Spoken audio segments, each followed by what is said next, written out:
과거로부터 이어온 현재의 나를 잘 이해하면 앞으로의 미래도 더 잘 계획할 수 있으니까요.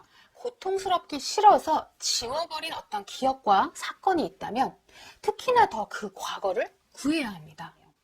기억에서는 밀어냈을 수 있지만 그 과거의 어떤 현상과 사건이 지금의 어떤 나를 만들어서 계속 나를 통해 발현되고 있기 때문에 만약 기억에서 밀어내면 밀어낼수록 내가 지금 왜 이런 행동을 하는지는 내가 이해하지 못해요.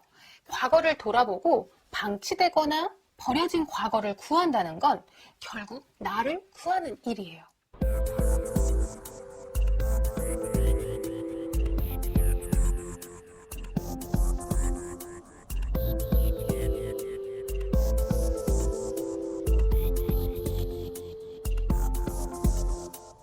네, 이제 4강 과거를 구하는 시간을 가져보도록 하겠습니다. 과거를 구하는 시간? 여러 가지 상상들을 하실 수 있을 거예요. 어쨌든 우리 지금의 현재는 과거로부터 쭉 이어져 오고 있습니다. 과거에 내가 했던 어떤 현상들과 작용들이 지금의 나를 낳은 거죠. 그렇다면 지금 내가 또 만들어내는 어떤 현상들은 미래의 어떤 결과를 낳겠죠. 이렇게 우리는 연속성을 가진 존재랍니다. 점과 점을 이어서 선을 만들어가는 거죠. 그리고 계속 말씀드리지만 인간은 고차원적인 존재라서 이 점과 점이 연결되는 선의 맥락들을 이해하고 싶어 합니다. 나는 어디서 와서 어디로 가는가? 이런 것들을 알고 싶어 하죠. 만약에 이걸 지금 듣고 계신 누군가가 저는 별로 그렇지 않아요. 별로 이해하고 싶지 않아요. 이렇게 말씀하신다면 인간으로서 가지고 태어나신 능력을 굉장히 최소한만 사용하겠습니다. 이렇게 말씀하시는 것과 유사한데요. 생명이 탄생을 하고 이제 종이 다양하게 거듭되면서 인간도 나타났잖아요. 그러다 보니 인간의 뇌에는 파충류의 뇌부터 포유류의 뇌까지도 다 가지고 있다 그래요. 그리고 인간이 탄생한 이후로 긴 역사를 통해서 또 진화하고 있잖아요. 그래서 인간의 뇌 또한 굉장히 많이 발달하고 있는데 그러다 보니 인간인 우리들은 파충류의 뇌, 포유류의 뇌, 인간의 뇌 이 세 가지가 같이 작동하면서 우리를 운용하는 거예요. 그중에 인간의 뇌, 계속 발달하고 있는 인간의 뇌를 이제 신피질이라고도 부르는데요. 만약 나는 너무 고차원적이고 복잡한 생각은 안 하겠어요 라고 말씀을 하신다면 나는 파충류의 뇌와 포유류의 뇌만 사용하겠습니다. 이렇게 말씀하시는 건데 아마 삶이 좀 많이 지치셨나 봐요. 피곤하신가 봐요. 그렇다면 저와 함께 일단 내 안의 나를 해방시키면서 또 충전도 하시고 힘부터 비축하는 거예요.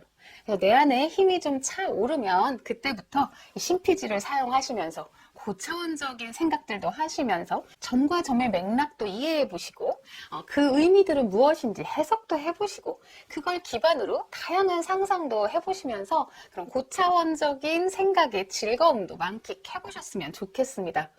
게다가 지금 이 영상을 보고 계신 분들은 내가 원하는 나로 성장하고 싶어서 보고 계신 거잖아요. 그렇다면 특히나 더 나의 과거를 좀 찬찬히 뜯어보고 짚어볼 필요가 있습니다.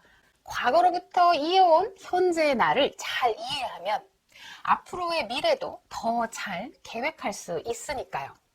무엇보다 행여 적당히 묻어둔 채 시간을 그냥 보내버린 미완결 감정이 있거나 고통스럽기 싫어서 지워버린 어떤 기억과 사건이 있다면 특히나 더 그 과거를 구해야 합니다. 무심코 이런 일들이 좀 벌어지는 건데요. 기억 상실처럼 지운다고 해서 진짜 사라지는 것이 아니에요. 기억에서는 밀어냈을 수 있지만 그 과거의 어떤 현상과 사건이 지금의 어떤 나를 만들어서 계속 나를 통해 발현되고 있기 때문에 만약 기억에서 밀어내면 밀어낼수록 내가 지금 왜 이런 행동을 하는지는 내가 이해하지 못해요. 그러면서 나 왜 자꾸 이런 행동을 하는지 모르겠어. 이런 표현밖에 할 수 없기 때문에 이 상태는 나를 모호하게 이해한 상태가 돼요. 그럼 제가 3강에서도 계속 말씀드렸지만 나를 모호하게 이해하고 바라보는 그 상태는 나를 해방시키지 못한 상태잖아요. 나를 해방시키지 못하면 내 안에 있는 잠재 가능성과 자원들도 명확하게 파악해서 꺼내 사용할 수 없기 때문에 내가 원하는 나로 중심을 잡고 해나갈 수가 없다는 거예요. 힘을 발휘하지 못하는 거죠. 또 이렇게도 한번 비유해 드려 볼게요. 만약에 여러분들이 미래를 위해서 지금 씨를 뿌린다거나 어떤 모종을 심고 싶어요. 그렇다면 우선 그 씨를 뿌린 토양부터 정비하셔야 되잖아요. 흙이 고르게, 영양분이 고르게 잘 분포되어 있도록 정비하실 거예요. 건강한 토양 상태로. 바로 이 토양이 나의 과거라고 볼 수 있어요. 예를 들어 또 집을 짓는다고 가정해 봅시다. 집을 지어 올리려면 그 집을 지을 곳에 또 땅부터 살피셔야 돼요. 이 땅을 팠을 때 그 안에 구멍이 있진 않은지, 커다란 구멍이 있진 않은지, 아니면 커다란 딱딱한 바위가 있진 않은지를 살펴서 땅부터 정비하셔야 돼요. 집을 짓기 좋은 땅으로요. 그렇게 땅을 정비하는 과정이 바로 과거를 찬찬히 짚어보는 과정이다 라고 말씀드린 거예요. 땅이 딱딱하게 굳어 있다면 씨를 뿌려도 싹이 잘 나지 않을 것이고, 또 이만한 구멍이 있는 땅이라면 집을 지어도 집이 무너지고야 말 거예요. 나의 과거가 딱딱하게 굳어 있거나 이만한 구멍이 있다면 나의 미래도 쌓아 올려도 잘 지어지지 않거나 무너져 버릴 거예요. 그래서 과거를 잘 다지는 작업을 동반하지 않으면 미래는 잘 나아가지 못해요. 과거를 돌아보고 방치되거나 버려진 과거를 구한다는 건 결국 나를 구하는 일이에요. 과거를 지워버리거나 적당히 덮어버리는 건 그 당시의 나를 지워버리거나 적당히 덮어버리는 거예요. 그리고 이렇게 적당히 관리한 토양에는 씨를 심거나 집을 지을 수 없다. 이렇게 과거를 적당히 묻어둔 채로 시간을 흘려보낸 것이 꼭 누군가의 잘못이라고 할 수는 없어요. 사실 삶을 살면서 터득하게 되는 것이기도 하고 그런 면에서 삶이 좀 가혹하기도 하죠.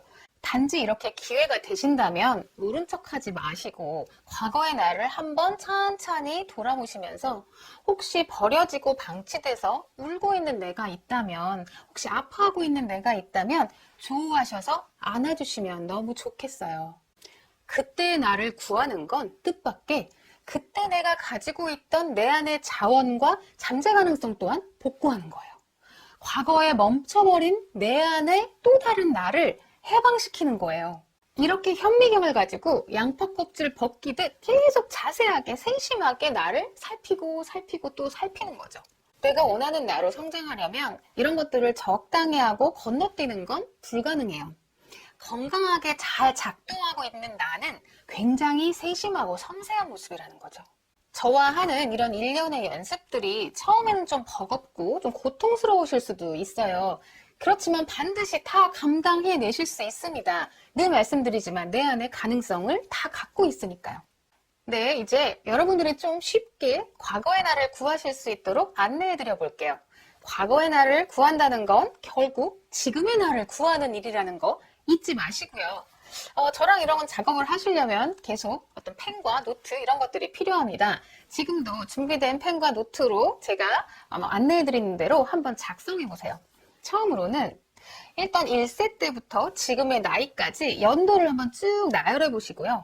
그 연도별로 주요한 사건과 경험들, 기억들을 한번 쭉 적어 보세요. 두 번째는요.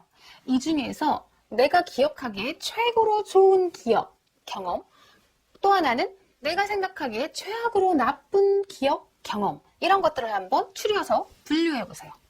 어쨌든 이런 시간을 갖는다는 건 좀 집중하는 시간이셔야 돼요. 그리고 좀 기억이 안 난다고 해서 나 기억 잘 안 난다 하고 덮어버리시면 안 되고요. 곰곰이 찬찬히 한번 파헤쳐 보셔야 돼요. 옛날 일기장도 좀 꺼내서 찾아보시고 있으시다면 옛날 앨범 사진들도 좀 꺼내보시면서 좀 집중해서 천천히 뜯어서 생각해 보셔야만 한다라는 거. 이렇게 과거를 객관적으로 살피시는 중에 이 과거가 나한테 현재 어떤 의미가 있고 어떻게 해석을 할 수 있을까 이런 부분은 사실 좀 혼자서 하시기는 힘들 수 있어요. 이런 심리 전문가라던가 이런 분들과 만나서 나의 과거가 현재 어떤 의미를 가지고 있고 어떻게 해석할 수 있는가는 좀 이제 전문가분들과 같이 하시면 좋을 것 같은데 저랑도 이 입문 과정을 통해 만나신 후에 실제로 만나서 충분한 시간을 갖고 나의 이런 과거들이 어떤 의미인지 해석해보는 그런 깊이 있는 시간도 여러분들과 함께하면 너무 좋겠습니다. 네, 이렇게 연도별로 주요 사건과 경험들을 나열한 다음에 나쁜 기억들과 좋은 기억들로 좀 분류해냈죠. 그럼 이제 세 번째로 이렇게 과거를 좀 돌아보는 중에 느껴지는 주요한 감정들, 과거를 이렇게 나열해보고 돌아보다 보니 어떤 감정을 주로 느끼고 계세요? 이걸 한번 적어보시는 거예요. 그 다음에 네 번째는 나의 감정을 가장 격렬하게 만드는 어떤 경험과 기억을 또 뽑아보시는 거예요. 좋았던 기억과 나빴던 기억 중에 가장 내 감정을 격렬하게 만드는 것들을 좀 추려보세요. 네, 이렇게 추리신 상태에서 다섯 번째는 과거의 나를 이제 소환하실 거예요. 대표적으로 좋았던 기억과 대표적으로 나빴던 최악의 기억들, 그 당시의 나를 불러내실 거예요. 불러내신 다음에 종이에다가 한번 그 당시의 나를 기억나시는 대로 묘사해 보세요. 어떤 옷을 어떻게 입고 있고, 눈빛은 어떻고, 미소는 어떻고, 머리는 어떤지 정말 한번 기억해서 묘사해 보시고 이름도 다시 한번 붙여주세요. 그 당시에 주로 느꼈던 감정과 기분 상태는 어땠는지 한번 쭉 묘사해 보세요. 그림으로 그려보셔도 좋고요. 그 다음으로는 그때의 나와 지금의 내가 대화를 하시는 거예요. 꼭 희곡 대본이나 영화 시나리오 대본처럼 그때의 나와 지금의 나를 이렇게 쓰신 다음에 안녕 누구누구야 너 그때 지금 어떠니? 뭐 이렇게 물어보시면서 일단 대화를 한번 이어가 보시는 거예요. 글로 한번 쭉 써보세요. 쓰시기 전에는 어떤 대화가 이어질지 사실 상상이 잘 안 되시는데 막상 써보시면 꼭 그때 내가 부활한 것처럼 대화를 이어나가실 수 있을 거예요. 그 다음에 결론은 당시 나에게 해주고 싶은 이야기를 지금 하시는 거예요. 당시 나에게 지금의 내가 해주고 싶은 말. 그리고 마지막으로 지금의 나에게 지금의 내가 해주고 싶은 말. 이것들을 쭉 적어보시는 거예요.